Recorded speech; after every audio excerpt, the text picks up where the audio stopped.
ಉಡುಪಿ ರಾಷ್ಟ್ರೀಯ ಹೆದ್ದಾರಿ 66ರ ಉದ್ಯಾವರ ಸಮೀಪ ಸಕ್ಕರೆ ಸಾಗಿಸುತ್ತಿದ್ದ ಲಾರಿಯೊಂದು ಚಾಲಕನ ನಿಯಂತ್ರಣ ತಪ್ಪಿ ರಸ್ತೆ ಬದಿಗೆ ಜಾರಿದ ಘಟನೆ ಮಂಗಳವಾರ ಸಂಜೆ ನಡೆದಿದೆ. ಕೇರಳಕ್ಕೆ ಸಕ್ಕರೆ ಸಾಗಿಸ್ತಾ ಇದ್ದ ಲಾರಿ ಉದ್ಯಾವರ ಸಮೀಪ ರಸ್ತೆ ಬದಿಯಲ್ಲಿ ನಿಲ್ಲಿಸಲು ಚಾಲಕ ಯತ್ನಿಸಿದ್ದಾನೆ. ಆದರೆ ಕಂಠಪೂರ್ತಿ ಕುಡಿದಿದ್ದ ಪರಿಣಾಮ ಚಾಲಕನ ನಿಯಂತ್ರಣ ಕಳೆದುಕೊಂಡಿದ್ದಾನೆ. ಪರಿಣಾಮ ರಸ್ತೆ ಬದಿಗೆ ಜಾರಿದೆ. ಲಾರಿಯ ಚಕ್ರ ಮಣ್ಣಿನಲ್ಲಿ ಹೂತು ಹೋಗಿದ್ದರಿಂದ ಲಾರಿ ಮುಂದೆ ಚಲಿಸದೆ ನಿಂತಿದೆ.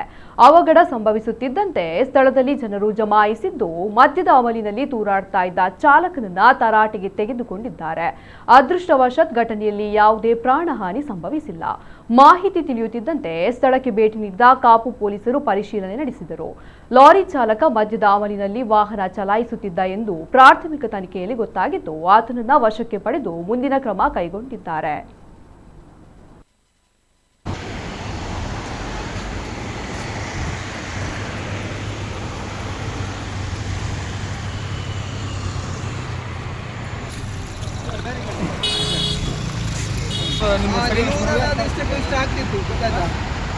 ಅಲ್ರಿ ಊಟಕ್ಕಂತ ತರಬೇತಿಗೆ ಇಷ್ಟು ವೈರಲ್ ಮಾಡ್ತಾರಂದ್ರೆ ನಿಮ್ಗೆ ಸರಿ ಅನ್ಸುತ್ತೆ?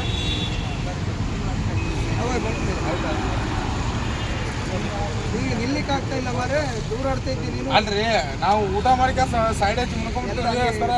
ಎಲ್ಲ ಅವ್ರ ಹತ್ರ ಇವರು ಕರ್ಕೊಂಡು ಹೋಗ್ತಾರೆ.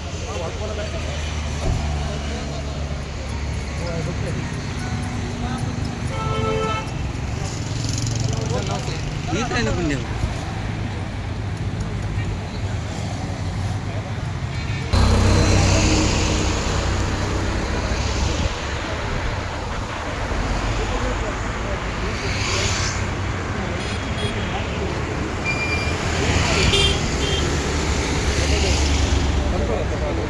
Pan.